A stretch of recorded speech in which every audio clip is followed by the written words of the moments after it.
Before we start off today's videos, I want to thank all the members who are supporting the Multiverse of movies financially: Pedro Bonilla, Rhea, Lit Alex, the CJH, Daniel Martin, Strange Marvel Theories, BK Dan, and myself in comics. Thank you for supporting us financially, and if you want to support us financially, there's a join button near the subscribe button, and it is only 99 cents a month. If you help support us, you get a shout out at the beginning of every one of my videos. Now, let's continue on the video. So I talked a little bit about this on my recent stream, and so Velma came out on HBO Max. Now, I've only seen one episode. I watched it on YouTube. For some reason, it wasn't my recommended. I clicked on it. I was surprised the full episode was there.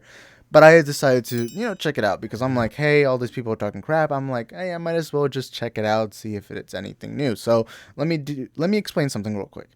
I'm not the biggest Scooby-Doo fan. I'm not someone who you can come to my channel and say that guy is a hardcore Scooby-Doo fan, so everything he says about Scooby-Doo is cinema or perfect or he knows this stuff. It's more like when I was a kid, it was on Cartoon Network and Boomerang. It was kind of that thing where it was there. I watched a couple episodes. I had a lot of fun with it when I was a kid. That's about it. I didn't have any toys. I didn't have this. I didn't have that. I also did watch the live action movies.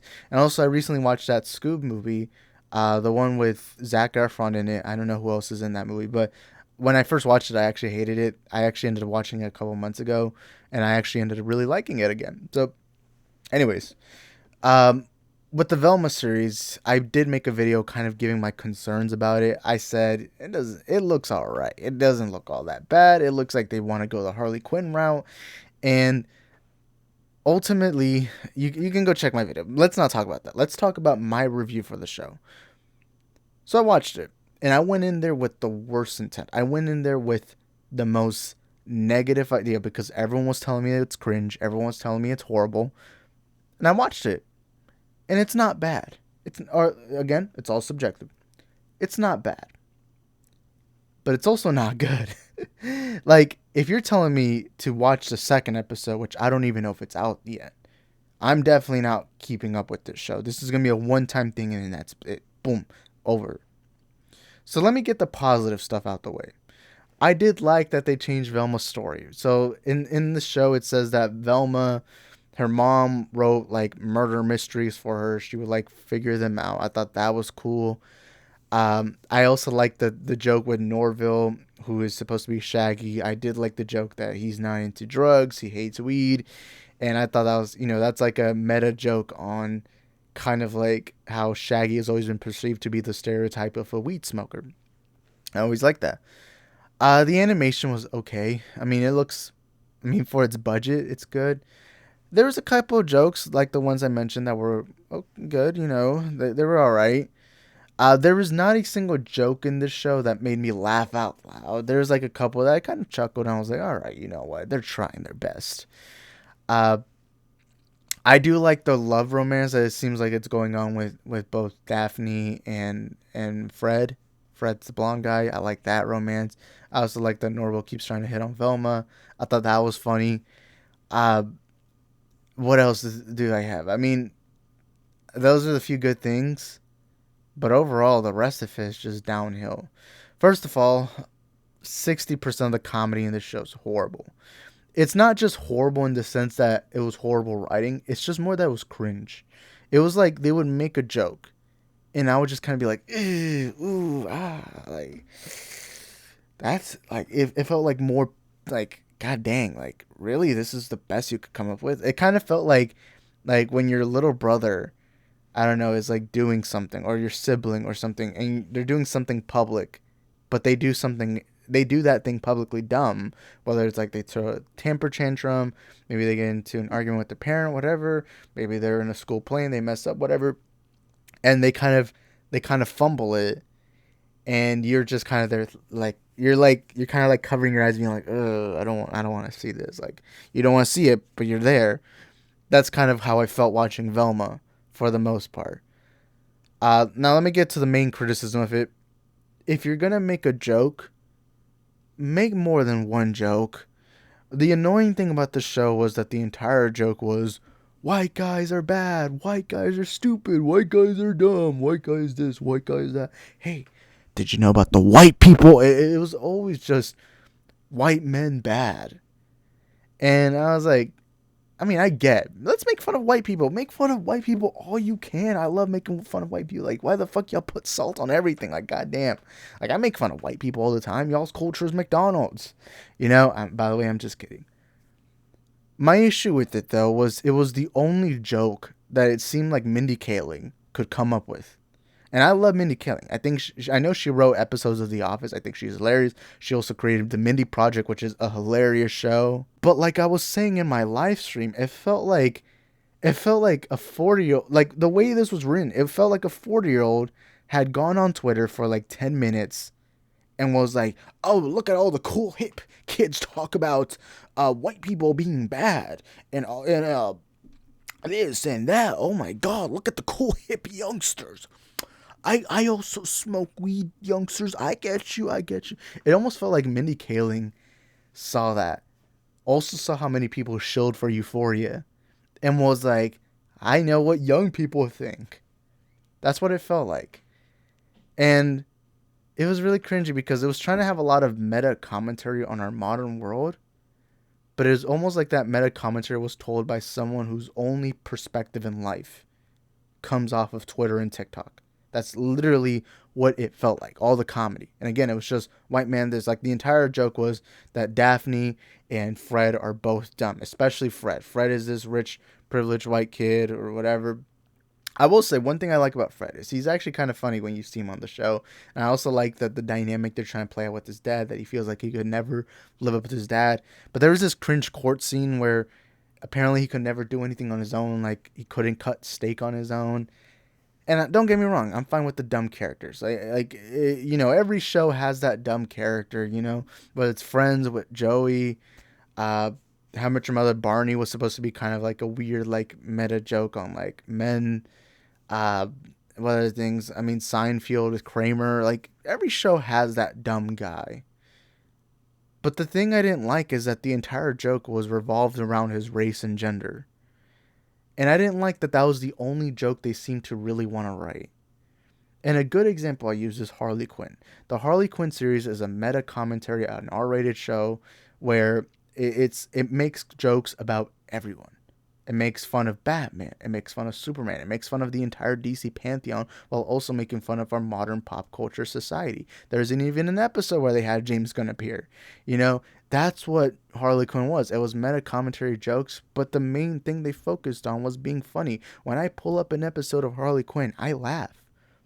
But when I watch Velma, it felt like they were trying to be Harley Quinn, but it kind of felt like Mindy didn't know how to get there. So what she assumed was people want to hear jokes about white people. Again, I want to see jokes about white people. Cool. I love that. But that can't be your only joke. When you see a comedian like Gabriel Iglesias, Dave Chappelle, or Chris Rock, when you hear a comedian, they're not constantly replaying the same joke over and over. Yeah, they might have some repeating jokes where every comedy session they have like a certain joke on a certain topic, and that's okay. That's cool. But that can't be your only thing. This actually feels like that episode of SpongeBob, the squirrel joke episode, where SpongeBob was making jokes about squirrels because it was the only thing people laughed at. But, like, it was the only joke. It was the only joke he could make. And that's what Velma felt. I felt like they found this one joke. They thought it was this niche, quirky thing to do. That was it. And I don't know. I like, the writing for that was god awful. And you could honestly make this is not just an argument. This is fact. You could honestly say this is racist because you're targeting white people. And again, you can make jokes on white people. But it's like the entire thing was that all white people are bad. Imagine if this was any other race. Then it would have been seen as racist. And I know I'm going way too much into it. It's just that they focus so much on it that I can't just not talk about it. And that's the thing I didn't like. Like Family Guy. Family Guy makes fun of everyone. Jews, Asians, blacks, Hispanics, whatever. Every race out there in the world gets made fun of by Family Guy. Family Guy is also another example of meta commentary, meta jokes about society and how the world works. Velma, on the other hand, was more of a perspective of a middle-class white girl who's never had to step foot outside of her house. Like, that's literally what Velma felt like. And look, I've always criticized people being like, this is woke, this is SJW, this is Hollywood's pandering to the woke crowd. But, like, I saw Velma and I'm like, I can't blame people. I can't blame people for this. Like, this is a whole another level. And I just thought it was cringe. I thought the writing was cringe. To me, it had a similar issue with She-Hulk, where all the characters were written as just dumb. And to me, that's not entertaining. I get having a couple dumb characters, but if you're trying to get me focused on all these characters, don't just make them all dumb. Give them layers. Give them this. I did like with Fred, they actually built something, though, with his relation with his father. Velma's history, obviously, it's a Velma show. I did like Norville. Norville was the best character in this entire show. But overall, just like She-Hulk, the main issue with Velma is that it's a comedy that's not funny. And with the comedy, your focus should only be on the comedy. When you go to a horror movie, people expect to be spooked. When you go to an action movie, you expect cool action. When you go to a drama, you expect drama, right? So when you go into a comedy, you expect to laugh. You expect to be bursting out of laughter. I barely got a few chuckles. I'm about to show you my face when watching Velma. That was my face. That's literally my pure 100% reaction to the show. The jokes were unfunny. The characters were kind of lame, at least for the most part. That was about it. It really, really, it felt so out of touch. It felt like Mindy Kaling really, like, if you're going to do a modern take on something, get young people. Like, a 4-year-old person's not going to know what 20-year-olds are into. Like, not at all. So why even try being this cool young hip if you're not young? You know, if you're not in the demographic, you know? And that's why I was just like, really? Like, okay. Like, I don't know, man. You should have gotten some pointers from Harley Quinn. I think Harley Quinn's the best example on how to do this kind of show. And overall, it was very weak. It was very flawed. And I hope it improves. Look, I hope that I'm wrong. Hopefully, somebody comes into the comment section and says, hey, Isaac, episode this, episode that was actually far better. They actually started improving. But if it's more of this, I'm definitely not checking it out. So anyways, that was my review of it. It's mid. It's below average, really. It's not, like, I see people complain about the race swaps. The race swaps really didn't matter. Norville was still my favorite character, and he was a race swap of Shaggy. Velma, I know even in modern times they've tried race swapping her. I believe in Scoob she was Hispanic. You could tell that heavily on her accent. And they also made her like more brown skin in the Scoob movie. But overall, this episode was basically, to sum it up, it was basically just an old person hearing, it felt like a grandparent picking up their I don't know, their grandson's phone, seeing what they liked on Twitter and thinking, I know what the youth likes. I know what is cool or hip. And then you see them pull the freaking gritty. That's kind of what it felt like, you know. That's what Velma show felt like. But anyways, whatever you guys think in the comment section down below, let us know in the comment section down below, and I'll see y'all in the next one. Also, I realize I messed up. I'm sorry. I'm getting a little exhausted. I didn't mean to record like this, but hey, I wanted to elaborate more on my review for Velma more than I did in my live show. So yeah. I don't want to love you. Don't want to fight. I don't want to talk all night.